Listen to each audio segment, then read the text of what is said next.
Hello guys, welcome back to our channel. కొత్త జంట. Video like చేసినా చేయకపోయినా, కామెంట్ చేసినా చేయకపోయినా పర్లేదు, వీడియో మాత్రం లాస్ట్ వరకు చూడండి. అండ్ సింపుల్గా చెప్తా, నీట్గా చెప్తా, తొందరగా అయిపోవడానికి మాత్రమే ట్రై చేస్తా. యాక్చువల్గా అయితే 2 days నుంచి సోషల్ మీడియాలో బాగా వైరల్ అయిపోతుంది. చైనాలో మళ్ళీ కొత్త వైరస్ వచ్చిందని, దాని గురించి మాట్లాడుకుందాం. నిజంగానే చైనాలో కొత్త వైరస్ వచ్చిందా లేదా, మళ్ళీ లాక్డౌన్ పడే ఛాన్సెస్ ఉందా లేదా, దానికి మెడిసిన్ ఉందా లేదా అనేది దాని గురించి నాకు తెలిసిన ఇన్ఫర్మేషన్ మీకు చెప్పాలనిపిస్తుంది కాబట్టి నేను వచ్చిన. యాక్చువల్గా ఇది మా సార్తోనే వీడియో చేయిద్దాం అనేసి అని అనుకున్నా. మళ్ళీ ఆయన అంటారు, ల్యాగ్ ఉంటే అందులో నిజంగానే ఇన్ఫర్మేషన్ ఉన్నా మీకు చిరాకు వచ్చి ఎక్కడ ఫర్గెట్ చేస్తారో, నొక్కేస్తారో సైడ్ బటన్ అనేసి ఆయన నాపి నేను ఒకటి చేస్తున్నా.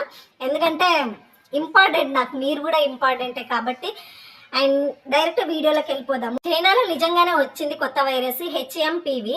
అయితే దీనికి మెడిసిన్ ఉందా లేదంటే ప్రజెంట్ ఇంకా మెడిసిన్ లేదు. మనం నార్మల్గా ఏవైతే కరోనా టైంలో ఏమైతే ప్రికాషన్స్ తీసుకున్నామో, ఏవైతే యూజ్ చేస్తామో అవే యూజ్ చేస్తున్నారంట. బట్ న్యూస్ అయితే చాలా స్ప్రెడ్ అయిపోతుంది.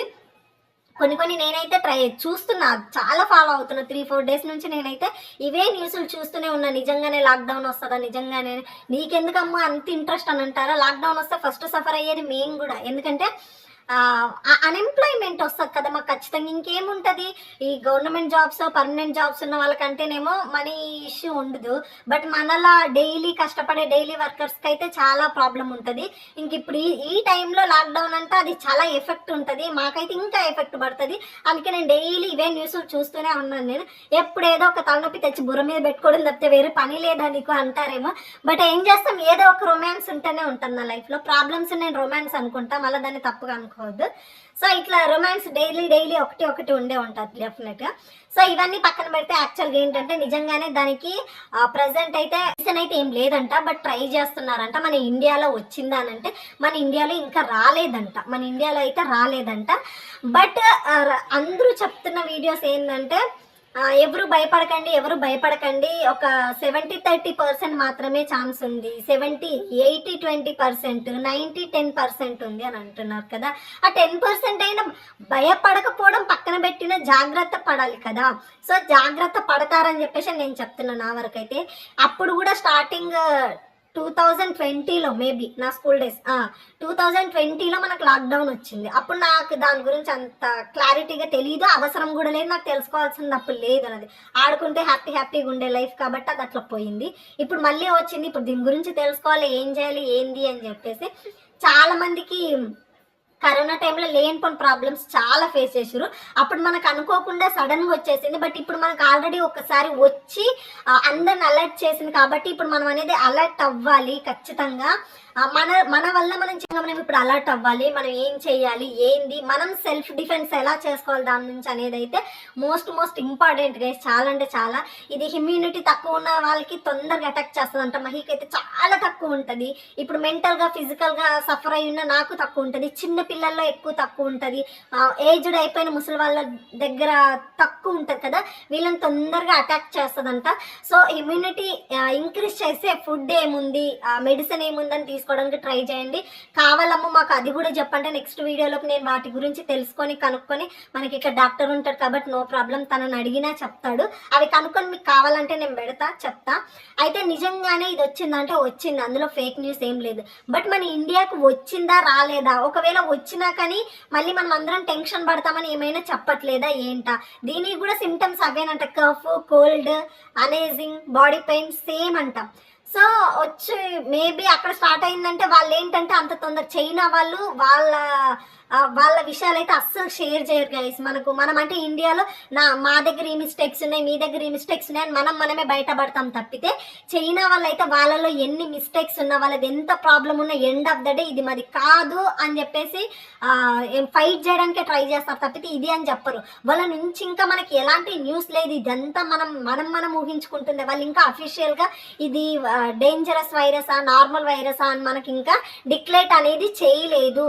వాళ్ళు చేయలేరు. చెయ్యకముందే ఇంత హల్చల్ అవుతుందంటే వాళ్ళు గనక వచ్చి అఫీషియల్గా అనౌన్స్మెంట్ చేశారనంటే మనం చచ్చామని కన్ఫర్మ్. ఇంకా ఫిక్స్ ఇదైతే. ఎందుకంటే వాళ్ళు అంత తొందరగా వాళ్ళ సీక్రెట్స్ బయటికి చెప్పరు. వాళ్ళైతే వాళ్ళు last end of the day వరకు వాళ్ళు ఫైట్ చేస్తూనే ఉంటారు. కరోనా అంటేనే ఇంకా తెలుసు, అందరు సఫర్ అయిపోయి వచ్చారు. ఇప్పుడు కూడా మేబీ నాకు తెలియదు, అందరిని భయపడండి అని నేను చెప్పట్లేదు, జాగ్రత్త పడండి అని చెప్తున్నా. భయపడాల్సిన అవసరం లేదు, బట్ జాగ్రత్త పడాల్సిన అవసరం 200% అవుతుంది. అండ్ మోస్ట్లీ మనం ఫిజికల్గా ఎంత ఇమ్యూనిటీ కావాలో ఫినాన్షియల్గా కూడా మనకు కావాలి. ఫస్ట్ ఆఫ్ ఆల్ నాకు ఇదంతా చెప్పినప్పుడు నాకు ఫిజికల్ ఇమ్యూనిటీ కంటే నాకు ఫినాన్షియల్ ఇమ్యూనిటీ కావాలి కదా అని ఫస్ట్ వచ్చిన థాట్ అదే నాకు. కరోనా ఈ న్యూస్ అంతా చూస్తున్నప్పుడు, ఎందుకంటే రీసెంట్లీ మనం లోన్ తీసుకున్నాం కదా, మనం అప్పుడు లక్ష్మీ పండుగ అప్పుడు లోన్ తీసుకున్నాం, గుర్తుందా? 25K మహా అయితే 2 months ఎంతో 2 months 3 months కట్టినాం, నాకు అంత ఐడియా వస్తలేదు, అంత కట్టినాం. ఇప్పుడు ఒకవేళ లాక్డౌన్ పడింది అనుకో, ఎక్కడి నుంచి తెచ్చి కట్టాలా డబ్బులన్నీ? అండ్ ఈ మధ్య కాలంలో మన లైఫ్లో జరుగుతున్నవన్నీ మీకు తెలుసు, ఇష్యూస్ అని అవని, హెల్త్, మెడిసిన్, డబ్బులు. ఒకవేళ సడన్ గా లాక్డౌన్ పెడితే ఏంది పరిస్థితి? సడన్ గా పెట్టేస్తే ఇప్పుడు ఓకే, దాని గురించి టెన్షన్ పడకండి, మన ఇండియాకి రాలేదు రాలేదు రాలేదు రాలేదు అని లాస్ట్ మినిట్ వరకు అనేసి లాస్ట్ మినిట్లో టక్ మన వచ్చింది, ఇన్ని కేసెస్ వచ్చినాయి అన్ని కేసెస్ వచ్చినాయి అని లాక్డౌన్ పెడితే డబ్బులున్న వాళ్ళు ఓకే ఫైన్, వాళ్ళది ఏం ప్రాబ్లం లేదు. లేని వాళ్ళ పరిస్థితి ఏంది? ఒక రోజు 2 రోజులు అంటే ఫుడ్ పెడతారేమో, డైలీ పెట్టరు. ఆ పెట్టింది కూడా ఎవరికి పెడతారో తెలియదు. మనమేం పోయి అయితే సెల్ఫ్ రెస్పెక్ట్ చంపుకొని పోయి అయితే అన్నం తీసుకోలేం కదా. మన మిడిల్ క్లాస్ వాళ్ళకి అది ఉంటుంది కదా, చావనైనా చేస్తాం కానీ సెల్ఫ్ రెస్పెక్ట్ పోగొట్టుకోమని. సో ఇలాంటి నాలాంటి క్రిటికల్ సిచ్యువేషన్లో ఉన్న వాళ్ళు ఎవరైనా ఫినాన్షియల్గా కొద్దిగా అంటే అడ్జస్ట్మెంట్ పెట్టుకొని కొంచెం bank balance at least 5K 10K 15K ఇట్లా మెయింటైన్ చేస్తారనేసి చెప్పాలనిపించింది. ఫస్ట్ పాయింట్ నాకు ఇదే చెప్పాలనిపించింది. ఫినాన్షియల్ ఇమ్యూనిటీ చాలా చాలా చాలా అవసరం, నాకైతే అదే అనిపించింది. సో మీరు బాధపడకండి, భయపడకండి, టెన్షన్ పడకండి, కానీ జాగ్రత్త పడండి. జాగ్రత్త అంటే ఖచ్చితంగా జాగ్రత్త పడాలి. అది వచ్చినా రాకున్నా మనం ఫేస్ చేయగలిగినంత జాగ్రత్త అయితే ఉండాలి. మనకు ఆ టైంలో ఎవరో హెల్ప్ చేస్తారు, ఎవరో ఏదో చేస్తారని మాత్రం అనుకోవద్దు. ప్రాబ్లమ్స్ మేము కూడా ఫేస్ చేసి వచ్చినాం, అయినా మనం పేదరికంగా ఉంటున్నాం, మన దగ్గర డబ్బులు లేవని డబ్బులు ఉన్నోడు వచ్చి ఇవ్వాలని రూల్ కూడా లేదు కదా. వాళ్ళు కష్టపడ్డారు, వాళ్ళు సంపాదించుకున్నారు, వాళ్ళు హ్యాపీగా ఉంటారు. మనం ఎంత కష్టపడ్డా ఎంత ముందుకెళ్ళాలన్నా ఒక పాయింట్ లక్ అనేది లేకపోతే అక్కడే స్ట్రగుల్ అయిపోయి ఉంటాం. చాలా మంది హార్డ్ వర్క్ చేస్తూ కూడా అక్కడే స్ట్రక్ అయిపోయి ఉంటారు. సో అలాంటి అన్లక్కీ పర్సన్స్ కోసం నేను చెప్తున్నా. అండ్ ఫినాన్షియల్గా కొద్దిగా బెటర్ ఉండండి. ఒకవేళ లాక్డౌన్ వచ్చినా రెడీగా ఉండండి, రాకున్నా రెడీగా ఉండండి. అండ్ మనకి ఫిజికల్కి ఫుడ్ ఎంత అవసరమో ఫినాన్షియల్కి కూడా మనీ అంతే అవసరము.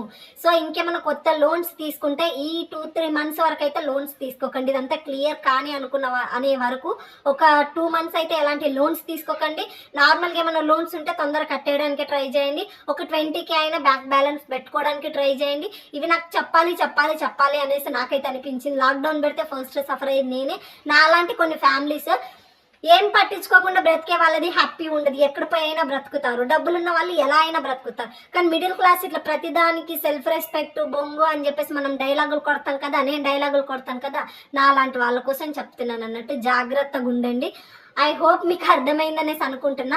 ఇంతకంటే ఇన్ఫర్మేటివ్ ఇచ్చే ఛానల్స్ చాలా ఉన్నాయి, బట్ నాకు ఇది చెప్పాలనిపించింది. టెన్షన్ భయం పడొద్దు, కానీ జాగ్రత్త పడండి. ఇదైతే చెప్తాను నేను, జాగ్రత్త పడండి అని మాత్రమే చెప్తాను, ఇంతకు మించి ఏం. And thank you so much. నేను తొందరగానే వీడియో అయిపోగొట్టేసిన అనేసి అని అనుకుంటున్నాను. ఇంకా మా ఆయనతో చెప్పిస్తే ఆయన అంటే మళ్ళీ మీరు ఈ ఇన్ఫర్మేషన్ అయినా లాస్ట్ వరకు అయినా వింటారో వినరో అని చెప్పేసి ఒక భయం వేసేసి వచ్చి చెప్తున్నా. Thank you so much. అందరు సేఫ్గా ఉండండి. ఒకవేళ మీకు ఇమ్యూనిటీ పెంచే ఫుడ్ కావాలి అని అంటే అది కూడా నేను కనుక్కుంటా. ఇది నాకేం పర్సనల్గా తెలియదు కదా, నేను నా వరకు నేను తెలుసుకొని నా వరకు నేను కనుక్కొని మీకు వచ్చి చెప్తున్నా. ఒకవేళ అలాంటి ఆ ఫుడ్ ఎలా ప్రిపేర్ చేసుకోవాలో చెప్పు అమ్ము అని చెప్పేసి అంటే నేను చెప్పలేకపోయినా మహి ద్వారా అయినా సరే మీకు ఆ వీడియో నేను చేయించడానికి ట్రై చేస్తాను. ఒకవేళ కావాలంటే కింద కామెంట్ చేయండి, వద్దంటే ఓకే లైట్. ఆల్మోస్ట్ వచ్చాం కాబట్టి same to same food, symptoms కూడా అదే ఉన్నాయంట, కఫ్ కోల్డ్ అవే ఉన్నాయి, కరోనా సిమ్టమ్సే ఉన్నాయి. సో జాగ్రత్తగా ఉండండి. కొద్దిగా శానిటైజ్ అండ్ మాస్క్ మాత్రం ఖచ్చితంగా యూజ్ చేయండి.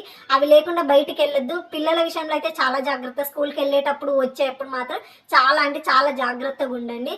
And thank you so much. మీరందరూ బాగుండాలి మనస్ఫూర్తిగా కోరుకుంటున్నా. నిజంగానే ఎలాంటి ప్రాబ్లం రాకూడదు. గాడ్కి అయితే ప్రేయర్ చేద్దాం, అసలు అది మన ఇండియాకి రావద్దు అనేసి. బట్ ఇంకా దాన్ని మనం ఏం చేయలేము, ఒకవేళ వచ్చినా మనం ఏం చేయలేము. And thank you so much guys. సీరియస్గా కొద్దిగా జాగ్రత్త ఉండండి. ఇట్లా నాలాగా పిచ్చి లేపుకొని టైంకి ఫుడ్ తినకుండా అట్లయితే ఉండొద్దు. గర్ల్స్ ఫస్ట్ మీరు స్ట్రాంగ్ ఉండండి, మీరు మాత్రమే స్ట్రాంగ్ ఉండండి. చాలా మంది ఉంటారు కదా, ఒక సర్వే ప్రకారం ఎక్కువ సఫర్ అవుతుంది హౌస్ వైఫ్స్ ఏనంట. నాకు తెలుసు ఎందుకు సఫర్ అవుతున్నారో, మీరు ఎందుకు కష్టపడుతున్నారో నాకు తెలుసు. ఆ పెయిన్ మనం ఎవరికి చెప్పుకోలేము, ఆ హౌస్ వైఫ్స్ ఎలా ఉంటాయంటే బయటికి చెప్పేంత పెద్ద పెద్ద కష్టాలు ఉండవు, అలా అని చెప్పి మర్చిపోయేంత చిన్నవి కూడా ఉండవు. వాళ్ళు ఉండేసే జరుగు అని వాళ్ళు అనేటప్పుడు వాళ్ళకి అది చాలా సింపుల్, బట్ ఆ వర్డ్ వచ్చి ఆ పర్సన్కి తాకేటప్పుడు ఎంత స్ట్రాంగ్, ఎంత గట్టిగా తగులుతుంది అనేది ఇంపార్టెంట్ అన్నట్టు. సో అది మనం ఎవరికి చెప్పినా ఏం అర్థం కాదు. సో మీలో మీరు సఫర్ అయ్యే హౌస్ వైఫ్లు ఎవరైనా ఉంటే ఖచ్చితంగా దయచేసి చెప్తున్నా, ఫర్గెట్ చేయండి. ఫర్గెట్ చేయమని చెప్తే నాకు కూడా చెప్తాను ఫర్గెట్ చెయ్యు అని చెప్పేసి, అది ఇంపాసిబుల్. బట్ కొద్దిగా ఒక 10% అయినా బయటికి రావడానికి ట్రై చేయండి. నేను అదే చేస్తా.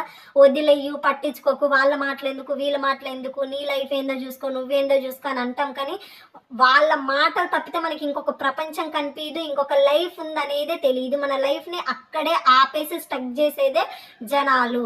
సో జాగ్రత్త ఉండండి, కనుక్కోండి. Thank you so much guys, ఇది చెప్పాలి ఖచ్చితంగా నేనైతే మీ అందరికీ అని చెప్పేసి చెప్పడానికి వచ్చిన. And thank you so much. Like చేసినా చేయకపోయినా ఓకే, కామెంట్ చేసినా చేయకపోయినా ఓకే, దీనికి ఏం లేదు. ఇది నేను మీకు చెప్పాలనేది నాకు అనిపించింది. ఈ వీడియో నేను మీకు చెప్పాలి, మీకు యూజ్ అవుతుందేమో ఎంతో కొంత అని చెప్పేసి. దీని గురించి ఇంకా వీడియోస్ కావాలరా అమ్ము అంటే నేను ఇంకా క్లారిటీగా తెలుసుకొని, ఇంకా క్లారిటీగా మహి ద్వారా అయినా సరే నేను ఈ వీడియోస్ మీ ముందుకు తీసుకొస్తాను. And thank you so much. Stay safe.